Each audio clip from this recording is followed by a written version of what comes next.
Venezuela's President Nicolás Maduro is to hold a referendum on a new constitution, following 2 months of, at times, violent and deadly protests. In a statement on state television, the socialist leader said the people would be the ones to decide whether or not they agree with a new, strengthened national charter. Maduro's initial plan to create a constituent assembly saw him labelled a dictator. Opponents and members of the government alike condemned the idea as anti-democratic. The ballot is likely to turn into a vote on the leader himself. A brutal economic crisis under his rule has swung the stakes in the opposition's favour. Polls suggest it now has majority support for the first time in years. According to Reuters news agency, on Tuesday, Brazil's top electoral court will begin hearing the case of President Michel Temer's 2014 election campaign. It has been alleged that illegal money was used to fund the campaign. The court could take weeks to rule on the case as the country continues to face political drama. If President Michel Temer's presidency is terminated, it would be the second time in as many months the country has ousted a sitting president. If Temer is found guilty, it's likely that he will delay the process for many months by appealing the decision. U.S. officials are concerned that explosives disguised as laptops could be directly detonated on board an aircraft. United Airlines Chief Executive Officer Oscar Munoz said at an aviation industry event, "Because there's little perceived risk of remotely detonating such a device, that authorities believe there's less chance of them exploding in the hold of an aircraft." In March, the U.S. government imposed restrictions on large electronic devices in aircraft cabins on flights from 10 airports, including the United Arab Emirates, Qatar, and Turkey.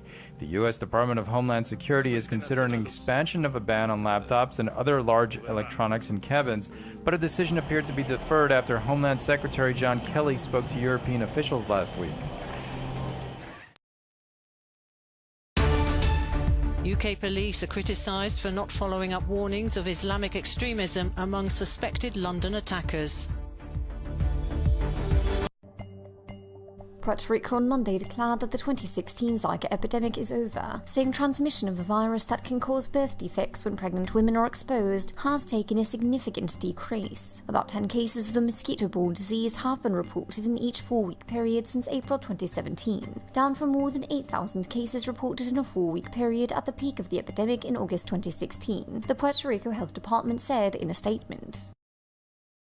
US Secretary of State Rex Tillerson had a frosty welcome as he made a brief visit to New Zealand amid the furore over the US withdrawal from the Paris climate change agreement.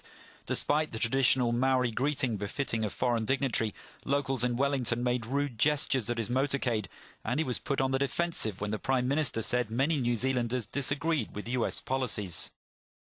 On Paris, I think the President, again, felt this was just simply not an agreement that served the American people's interest well. Having said that, as he made that decision, I think he made clear that he welcomes the opportunity to talk about a subsequent agreement. Protesters outside Parliament made clear their feelings. One Green campaigner said they had to condemn President Trump's actions in the strongest terms as New Zealand was at risk of more natural disasters. Addressing concerns that an isolationist US stance threatens security and trade, Tillerson said America remained committed to the region. In a case Amnesty International's denounced as a travesty of justice, the head of Russia's only state-run Ukrainian library has been convicted of inciting hatred against Russians.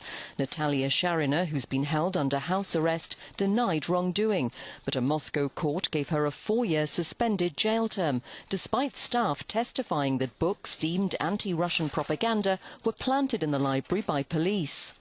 Not one of our arguments has been taken into consideration, said Sharina, also found guilty of misappropriating funds. And at the same time, there's not been a shred of evidence to support any of the accusations during the hearings. Everything became clear during the oral arguments. In her speech, the state prosecutor, in fact, confirmed that the case was political.